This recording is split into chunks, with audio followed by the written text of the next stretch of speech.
Ya, Dr. Indro, Anda sebagai ahli virologi, Anda melihat karakteristik daripada virus corona ini seperti apa, dokter?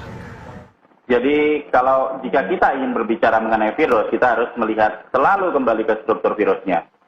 Struktur virus corona ini adalah virus, kemudian di bagian luarnya terdiri dari lapisan glikoprotein dan protein yang akan hancur oleh segala macam pelarut lemak, mulai dari sabun, deterjen, pembersih pakaian, dan lain-lain. Meskipun sifat penyebarannya sangat cepat sehingga sangat adaptatif untuk bisa dia masuk ke tubuh manusia, tapi dia akan sangat mudah dihancurkan di luar tubuh manusia. Sementara di bagian dalam tubuh manusia sendiri, kita memiliki sistem kekebalan yang diperantarai oleh sel memori, sehingga jika kita terinfeksi, maka kita akan mengembangkan kekebalan kita sendiri dalam waktu 7 hari dan 14 hari kemudian kita akan berangsur-angsur pulih kembali. Kalau Anda melihat bahwa banyak sekali pasien yang dinyatakan positif ataupun PDP misalnya ya, adalah mereka yang berusia lanjut ataupun 50 tahun ke atas misalnya, bagaimana Anda melihat ini? Nah, pertama kita akan berbicara dua hal. Yang pertama adalah mengenai status positif. Sebelum nanti kita akan berlanjut ke high risk group. Status positif yang harus diketahui adalah sifat status positif ini tidak bersifat statis. Jadi bukan sekarang kita dinyatakan positif sampai 1 tahun ke depan kita tetap positif. Salah sama sekali. Sifat positif di situ, pernyataan positif di situ, itu adalah status yang dinamis. Hari pertama kita terinfeksi akan terdeteksi positif. Hari ke-6 kita terdeteksi akan terdeteksi positif. Tapi sesudah itu dimulai dari hari ke-8, ke-10, sampai ke-14 kita akan berubah statusnya menjadi negatif. Itu yang terjadi pada pasien nomor 1, 2, dan 3, di mana mereka masuk pada saat awal, terdeteksi, diinfeksi awal, terdeteksi positif. Dan kemudian 16 hari kemudian mereka terdeteksi negatif, dan mereka bisa kembali lagi ke rumah masing-masing dalam kondisi yang sehat. Nah, kemudian kita akan berlanjut mengenai yang usia lanjut tadi, high risk group. 1, yang usianya lanjut. Secara statistik memang akan lebih banyak yang terkena buat orang-orang berusia lanjut. Yang kedua, dengan komplikasi penyakit yang akan menyebabkan kesulitan untuk memproduksi antibodi dalam melawan virus. Dan yang ketiga adalah orang-orang yang memiliki gangguan saluran pernafasan sebelumnya. Misalnya seperti TBC atau misalnya bronkopneumonia kronis, sehingga sebelum dia mengalami penempelan antara virus dengan reseptornya, saluran pernafasannya sudah mengalami kerusakan dan akan bertambah parah. Nah, orang-orang yang ada di dalam high risk group ini yang seharusnya merupakan prioritas untuk dirawat di rumah sakit. Karena akan mengacu kepada gangguan pernafasan dan akan mengacu kepada kegagalan bernafas.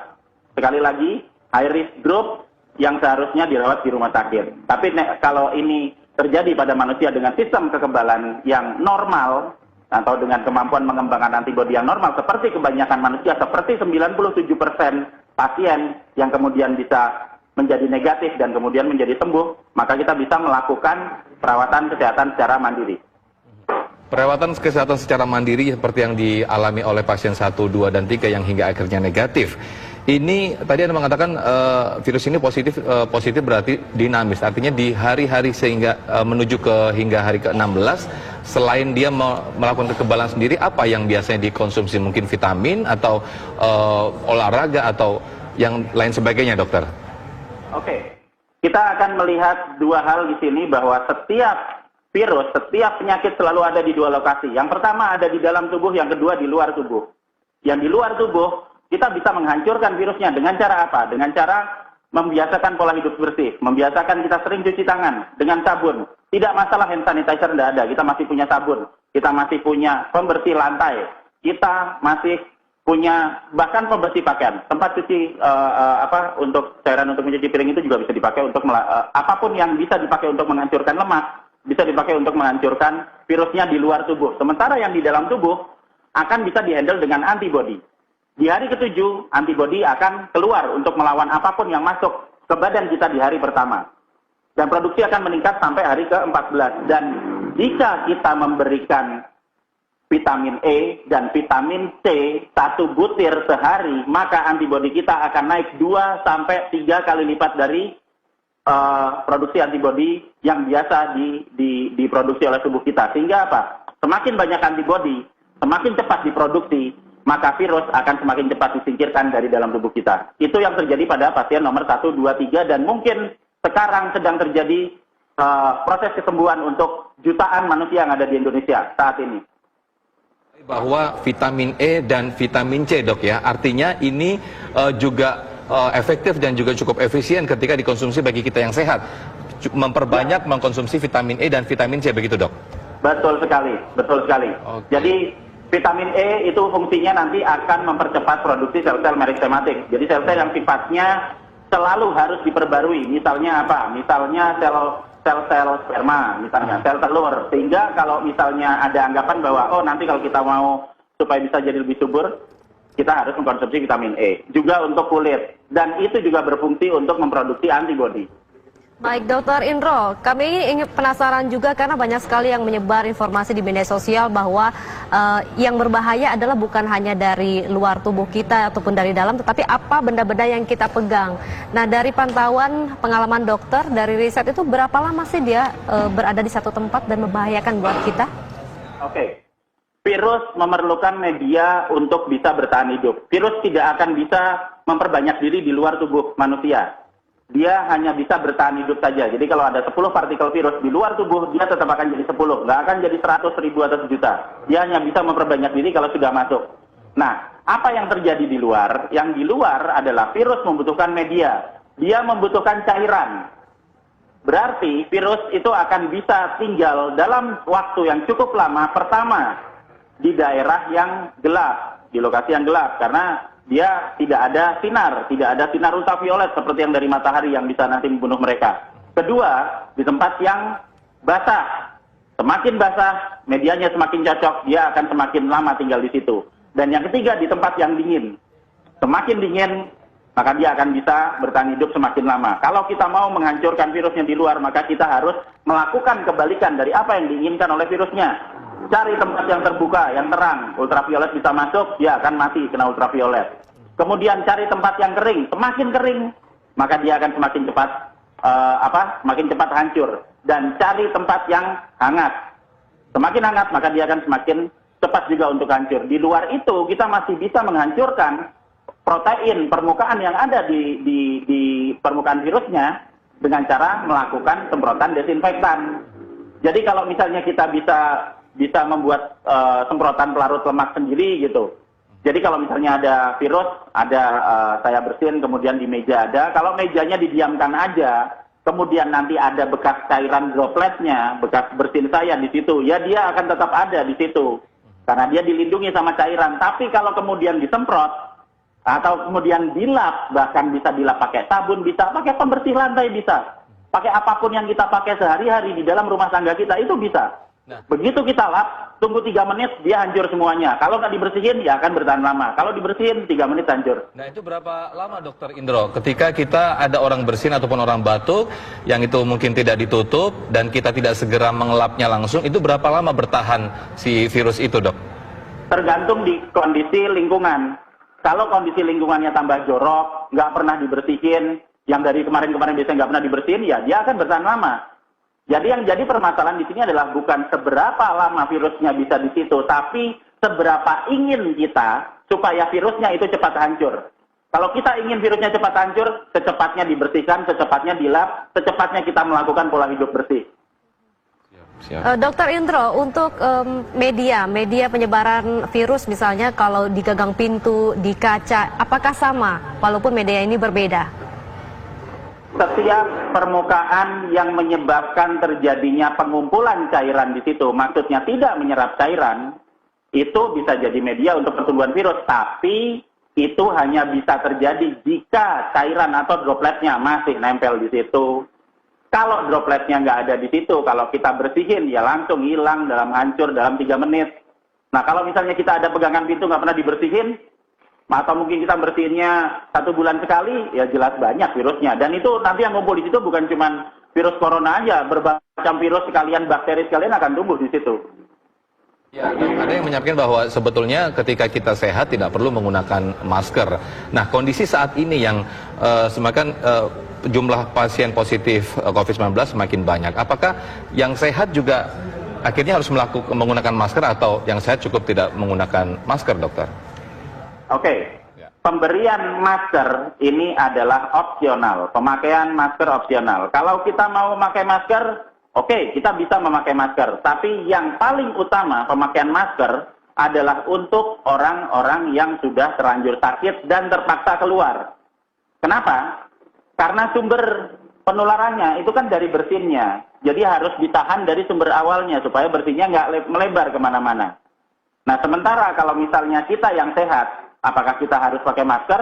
Kalau mau pakai, nggak apa-apa, nggak masalah.